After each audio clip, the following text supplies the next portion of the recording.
Benjamin Netanyahu is known for getting on the wrong side of the courts and attempting to circumvent the court's power.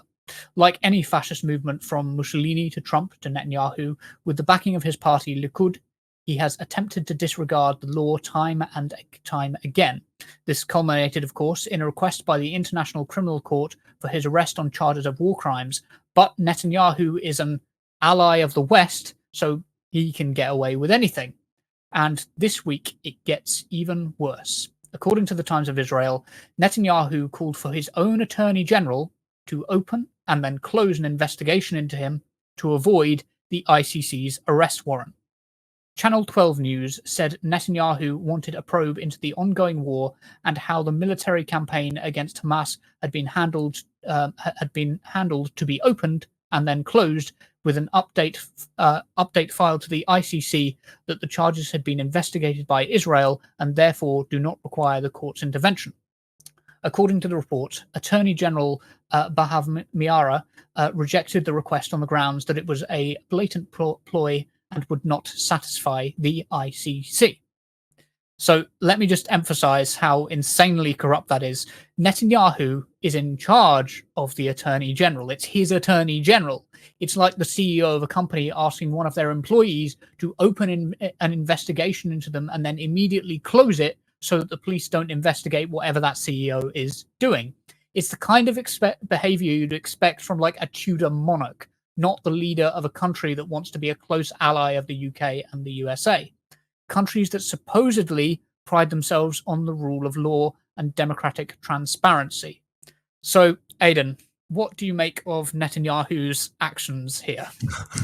Well, I mean, what do I make of his actions here? I mean, I think it's very interesting that he is trying to act as if he is the leader of the only democracy in the Middle East, whilst also behaving in such a way which we would say, hey, that doesn't feel too democratic to me.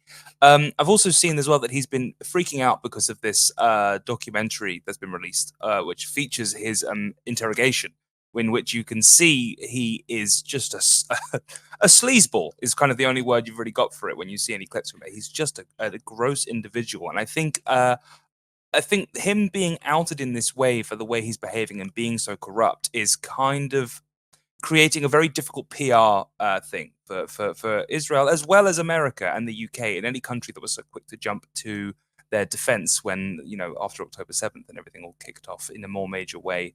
I think he's creating problems for his allies without maybe even necessarily realizing it.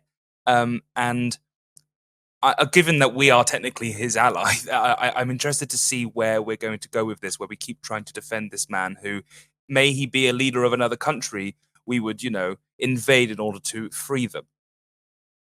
Yeah, part of the findings of the January 6th Commission investigating Trump was that Trump actually used his attorney general to try and get the election overturned, and it smacks of the same kind of politician to me, right? It's the same kind of guy. It's the same kind of guy. Yeah, the kind of guy who doesn't actually, he's willing to take on the trappings of a Democrat, but at the end of the day, he's willing to leverage his power in order to maintain his own political career, like Trump and Netanyahu both.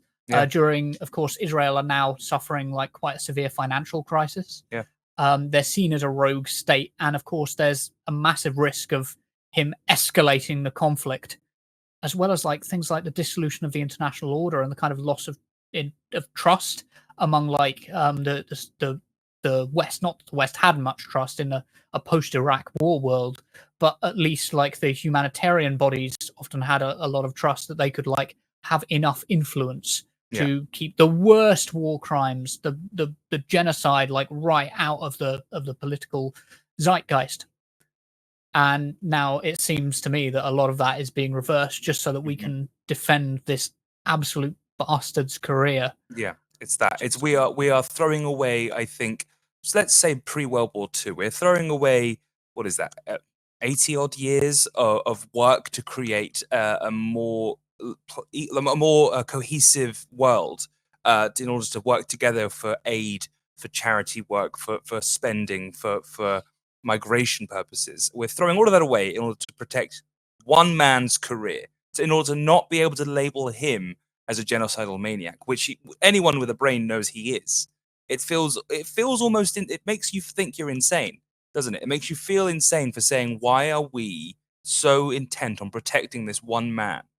To get rid of decades of work in order to get to internationalize help and for people in the most dire need. It's kind of like, it's so interesting because it's almost like we've forgotten the lessons that we learned from World War II and are just reapplying it again. It's insane.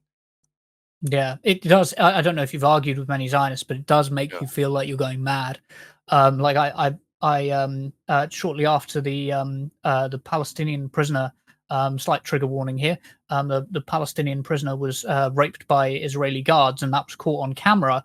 And the medical reports from the Israeli detention center all corroborated this. I went up on a live to talk to a Zionist, and they told me that it didn't happen. That wasn't what was going on.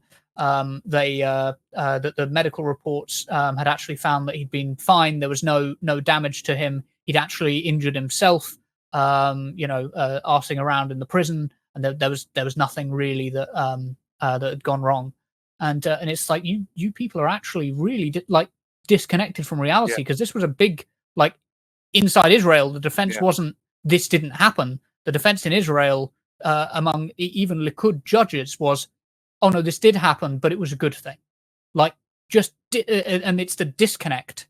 For me, and that's how Netanyahu and Trump, I think, perfectly aligned it again. It's that MAGA mentality of being able to twist anything into actually being something good that should have happened, because our ultimate leader is the one that said this is fine. We're glad this happened. It's just this cult. It's a cult-like following. It's a cult-like belief, and I mean, Zionism has become this just self-eating cult that's just going to get more and more insular to the point where it implodes, where it won't be able to survive off of the density of its own cultishness. Patreon.com, Turn Left Media. Support independent media. Support social justice that's there on social media. Thank you, Turn Left.